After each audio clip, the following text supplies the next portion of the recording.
Hello friends, आज हम देखेंगे लेसन प्लान नंबर 3 पाठ्य योजना संख्या 3।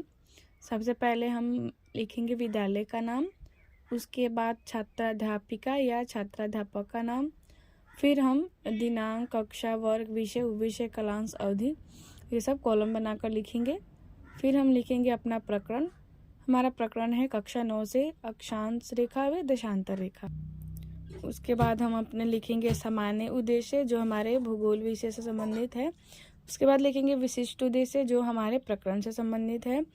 पहला हमारा है ज्ञानात्मक उद्देश्य, विद्यार्थी अक्षांश एवं देशांतर रेखाओं के बारे में जान सकेंगे। बोधात्मक उद्देश्य में लिखेंगे विद्यार्थी अक्षांश एवं देशांतर रेखाओं के बारे में बता सकेंगे। प्रयोगात्मक उद्देश्य में लिखेंगे विद्यार्थी ग्लोब पर अक्षांश एवं देशांतर रेखाओं को दर्शा सकेंगे। फिर लिखेंगे अगले पेज पर शिक्षण सहायक सामग्री से चौक, डस्टर, ग्लोब, मैप, लपेट, श्यामपट्ट, चार्ट इत्यादि। फिर लिखेंगे शिक्षण विधि। शिक्षण विधि में प्रश्नोत्तर विधि और व्याख्यान विधि का हम प्रयोग करेंगे।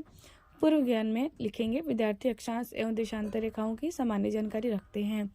उसके बाद हमारा आता है पाठ प्रस्तावना में बच्चों से हम कुछ क्वेश्चन करते हैं और जो हमने प्रकरण लिया है वो एक समस्यात्मक प्रश्न के रूप में बाद में बच्चों से निकलवाते हैं।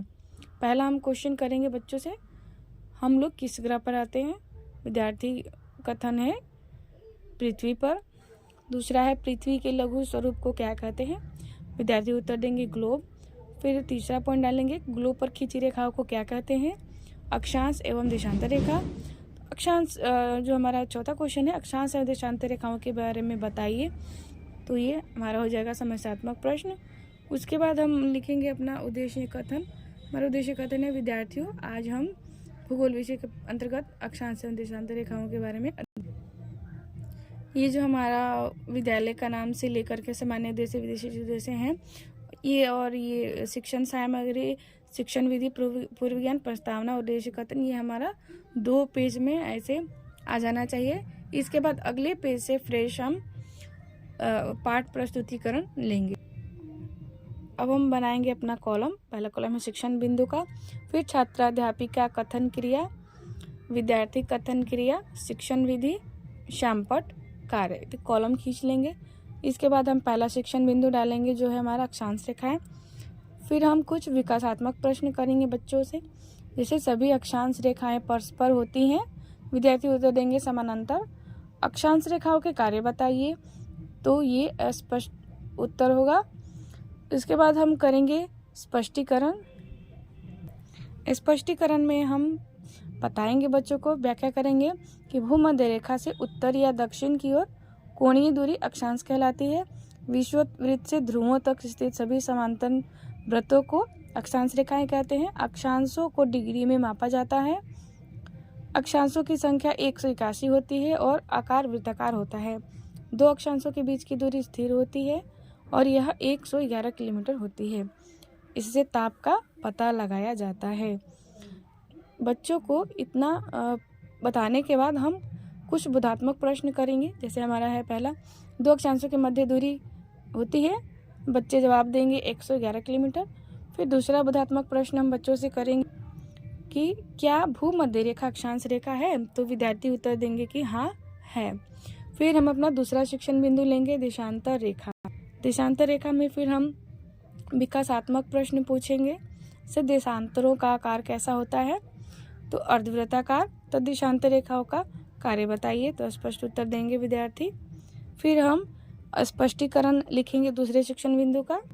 स्पष्टीकरण में हम लिखेंगे कि उत्तरी ध्रुव से दक्षिणी ध्रुव तक जाने वाली काल्पनिक रेखाएं देशांतर या मूल्योत्तर कहलाती हैं। देशांतर के बीच की दूरियों को देशांतर की डिग्री में मापा जाता है। देशांतरों की संख्या 360, वे आकार अर्धवृत्ताकार होता है। देशांतर रेखाओं से समय का पता लगाते हैं। 2 समीपवर्ती देशांतर रेखाओं के मध्य की दूरी को गौर कहते हैं। गौर अधिकतम भूमध्य रेखा पर होता है। हमने जो भी शिक्षण विधि हमने प्रयोग किया है लिखेंगे प्रश्नोत्तर विधि, व्याख्यान विधि। यह हमारा है श्यामपट्ट कार्य, ये हमारे अक्षांश रेखाएं हैं और ये हमारी देशांतर रेखाएं हैं। आगे हमने यहाँ पे थोड़ा सा लिखा है देशांतर रेखाओं के बारे में। पहले हमने पढ़ा था कि देशांतर भूमध्य रेखा पर गौर अधिक होता है तथा गौर शून्य ध्रुव पर होता है। प्रत्येक डिग्री को मिनटों में और मिनटों को सेकंड में मापते हैं। 180 डिग्री पूर्व और 180 डिग्री पश्चिम यामियोत्तर एक ही रेखा पर स्थित है।